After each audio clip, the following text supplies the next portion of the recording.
Buenas tardes, mi nombre es Douglas Montalvo. El área que me tocó es sobre protecciones en sistemas de energías renovables. El artículo propuesto habla de un nuevo esquema de protección por falla interna de una multimicrored. Como introducción tenemos que la demanda de energía eléctrica y el incremento de la afectación del cambio climático al medio ambiente. Debido a esto se ha visto la necesidad de integrar este sistema de energías renovables, de generación de energías renovables, a la red eléctrica, como medida de mitigación o ayuda a reducir los gases de efecto invernadero. Una microred es un sistema de energía de media o baja tensión que consta de generación distribuida, sistema de almacenamiento, sistema de control y supervisión y protección de los equipos, las cargas, y generación distribuida. En este caso puede ser energía fotovoltaica, eólica, mareomotriz, biomasa y otras más existentes. Como podemos ver en este esquema tenemos un sistema eléctrico donde tenemos 5 submicroredes que constan de generación distribuida con los componentes antes mencionados, los cuales se acoplan a dos buses que están conectados con un sistema de distribución convencional. Y todo esto conforma una multimicrored en un sistema de distribución. En este caso, 35 kilovoltios. Una de las tecnologías habilitadoras claves de la microred múltiple es el esquema de protección. A diferencia del sistema eléctrico convencional, donde solo hay un flujo de energía unidireccional, en este caso vamos a tener flujo de energías bidireccionales correspondientes desde la distribución convencional y las submicroredes que constan con generaciones distribuidas. En este caso hay dos problemas principales.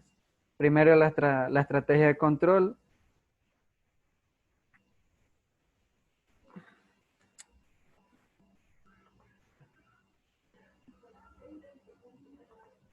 Paso.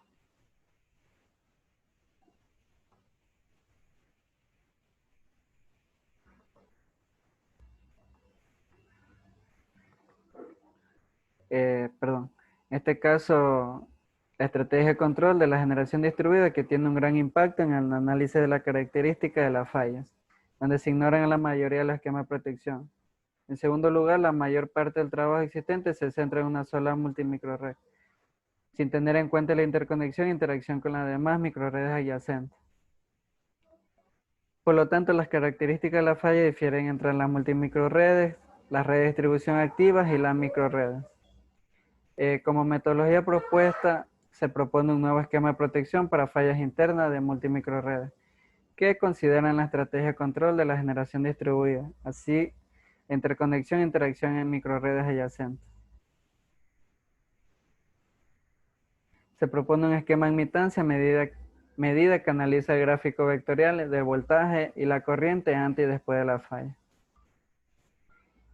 En el esquema de la izquierda, como ya se lo describió antes, tenemos un sistema eléctrico que está conformado con una multimicrored. El de la derecha se simplifica para hacer un análisis de 3 tipos de falla en un bus de doble terminal, que la falla va a ser en la línea central entre la submicrored número 3 y número 4, la falla número 2 que va a ser en el generador de la generación distribuida y la número 3 en la carga número 1.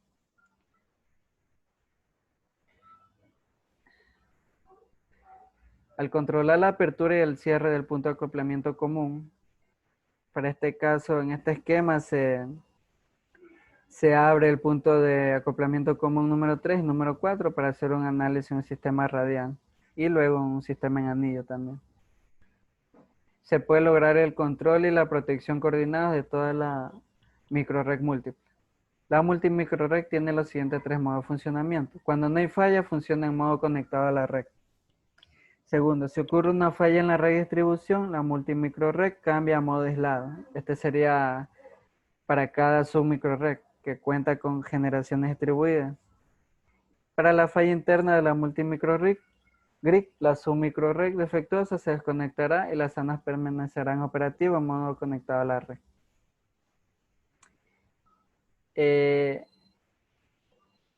Este artículo analiza principalmente el esquema de protección para fallas internas de la multimicrored con estructura radial en modo conectado a la red, donde las generaciones distribuidas están bajo la estrategia de control PQ y donde se analizan las protecciones de corriente instantánea y la de sobrecorriente. En este caso sería la protección 50 y 51.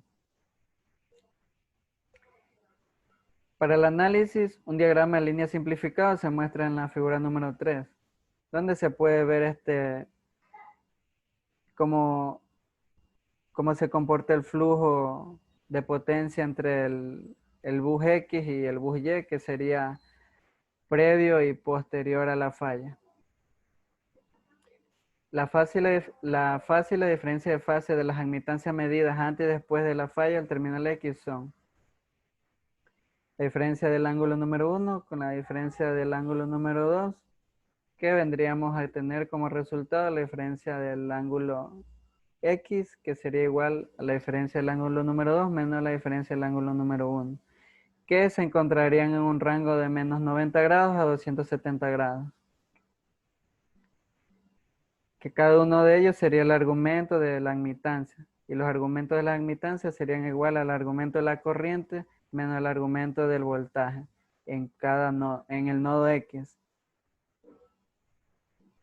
Como situación 1, que vendría a ser la situación para la falla en el bus de doble terminal de la multimicrored, tenemos tanto la corriente previa como posterior a la falla, el terminal X está en dirección directa y no cambia. Por lo tanto, nuestra diferencia de ángulo X estará en el rango mayor o igual a menos 90 grados y menor o igual a 90 grados. En la situación 2, que sería la falla en el generador de la generación distribuida, tanto la corriente previa como posterior a la falla del terminal X están en dirección inversa y no cambian. Y como resultado vamos a tener una diferencia del ángulo X que será mayor o igual a menos 90 grados y menor o igual a 90 grados, como podemos ver en los esquemas de los gráficos vectoriales, los voltajes y la corriente, que tendrán la misma situación. Y para la situación 3, que sería la falla en la carga, la dirección de la corriente previa a la falla del terminal X es hacia adelante, pero se convierte en dirección inversa después de que ocurra la falla. Los gráficos de vectores de corriente y voltaje se muestran en la siguiente figura, donde tendríamos como resultado la diferencia del ángulo X, que será mayor o igual a 90 grados y menor o igual a 270 grados. Situación 4. La corriente por falla del terminal X está en dirección inversa, pero se convierte en dirección hacia adelante después de que ocurra la falla. El gráfico de vector de corriente y voltaje se muestran en la siguiente figura, donde finalmente tenemos una diferencia del ángulo X que será mayor o igual a 90 grados y menor o igual a 270 grados. Esta situación 4 sería el análisis para un sistema en anillo, para la situación de doble terminal.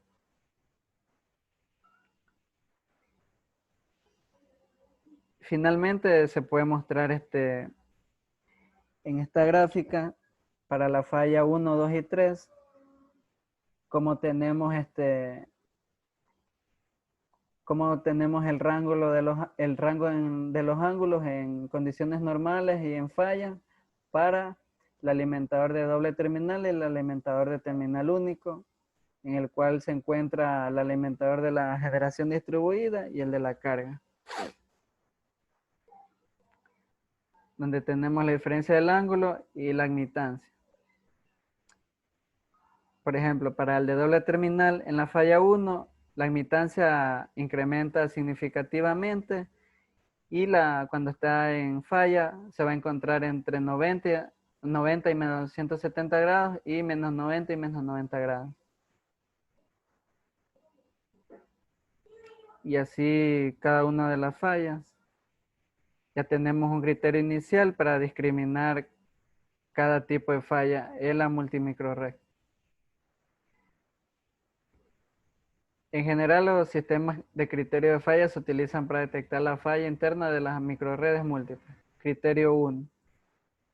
Los alimentadores de generación distribuida, la diferencia de fase del ángulo número 1 de las admitancias medidas están entre mayor igual a 90 grados y menor igual a 270 grados. En el criterio 2, como se vio en la tabla anterior, para el ángulo número 2 vamos a estar entre mayor igual a menos 90 grados y menor igual a 90 grados. Y la diferencia del ángulo número 3, mayor igual a 90 grados y menor igual a 270 grados.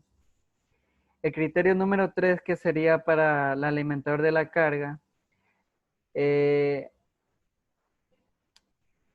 no vamos a tener los ángulos dentro de un rango porque debido a la naturaleza de la falla, que se dificulta discriminar un rango de ángulos, pero se va a notar cómo incrementa la amplitud de la admitancia, que en este caso se lo podría setear, que sería un rango de 4 o 5 veces mayor al inicial.